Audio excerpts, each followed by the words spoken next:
Um massacre de cristãos está ocorrendo nesse momento na Síria. Após a saída do poder do ditador sanguinário Bashar al-Assad, um grupo terrorista jihadista, o HTS, chegou ao poder. A partir disso, começaram a emergir diversos relatos de massacres, igrejas sendo destruídas e comunidades inteiras sendo dizimadas. Tudo isso enquanto o grupo terrorista tenta consolidar o poder em um país absolutamente fragmentado. E para isso, nesse vídeo de hoje, nós vamos falar sobre o contexto político na Síria, a importância desse país, a sua relação com a Rússia, com o Irã, com Israel e com a Turquia e também com os Estados Unidos. A partir desse vídeo você vai entender todo o contexto do que ocorre na Síria e o que está ocorrendo nesse exato momento, com cristãos sendo massacrados pelos grupos terroristas. A Síria é um país no Oriente Médio, tem uma história complexa de diversidade étnica e religiosa, mas também de muita repressão. Desde 1970, a família Assad governou com mão de ferro. Hafez al-Assad, o pai de Bashar al-Assad, tomou o poder em um golpe, estabeleceu um regime secular e autoritário, apoiado por uma minoria alauíta, um ramo do islamismo xiita que representa cerca de 10% da população. Quando Hafez morreu no ano 2000, o seu filho Bashar al-Assad assumiu o poder. No começo ele prometeu um monte de reformas, mas logo ficou claro que ele seguiria os mesmos passos do seu pai, mantendo um governo corrupto e autoritário em um país de maioria sunita. Foi quando tudo começou a mudar em 2011, com a chegada da Primavera Árabe. Protestos até então pacíficos em cidades como Teherã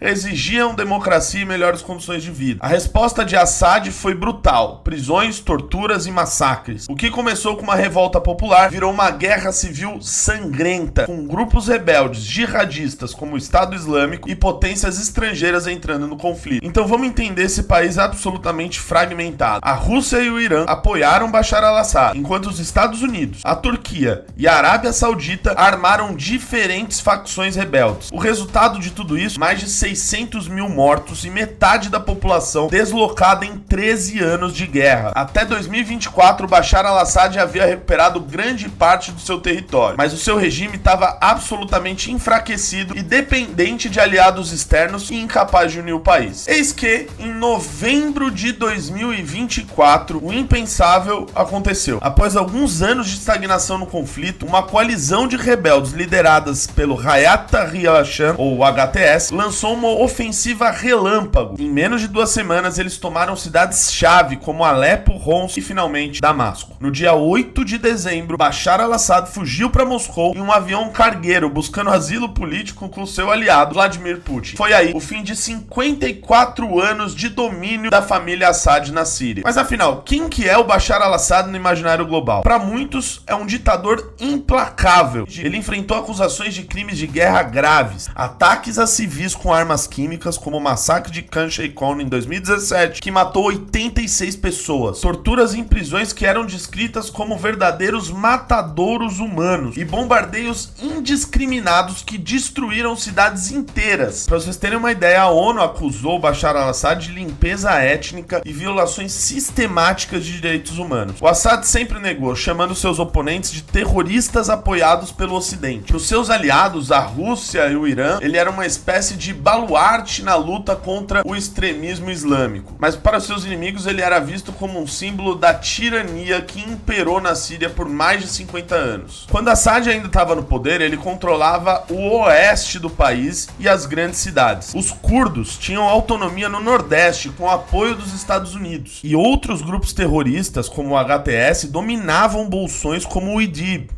Bom, com a saída dele, o HTS, esse grupo jihadista sunita, que aliás tem raízes na Al-Qaeda, tomou o poder em Damasco, mas até agora sua autoridade ainda é contestada. A Turquia, que apoiou esses grupos terroristas, quer enfraquecer os curdos e expandir a sua influência no norte do país. Os curdos são aliados dos Estados Unidos contra o Estado Islâmico, e eles temem perder a sua autonomia e enfrentam muita pressão da Turquia. No sul, perto da Jordânia, milícias locais controlam a cidade de Deraa, e alguns remanescentes do regime de Bashar al-Assad, incluindo militares alauítas, ainda resistem em áreas costeiras como Latáquia. O Irã e a Rússia, antigos pilares do governo de Assad, perderam influência, mas ainda tentam negociar com o novo governo. A Síria, em março de 2025, é uma espécie de mosaico cheio de territórios disputados, sem unidade ou estabilidade à vista. Bom, agora a gente chega em um dos pontos mais sombrios do que está acontecendo agora com os cristãos. Sob o governo de Bashar al-Assad, as minorias religiosas, cristãos, cristãos, alauítas, drusos tinham uma certa proteção. O regime, apesar de ser brutal, sanguinário, era secular e temia o avanço de grupos jihadistas. Os cristãos, que eram cerca de 5% da população antes da guerra, viviam em comunidades históricas, como em Alepo e Homs. Mas, com a chegada do HTS ao poder, essa suposta proteção acabou. Desde janeiro de 2025, relatos de massacres emergiram, especialmente nas últimas semanas. Segundo várias organizações, forças ligadas ao HTS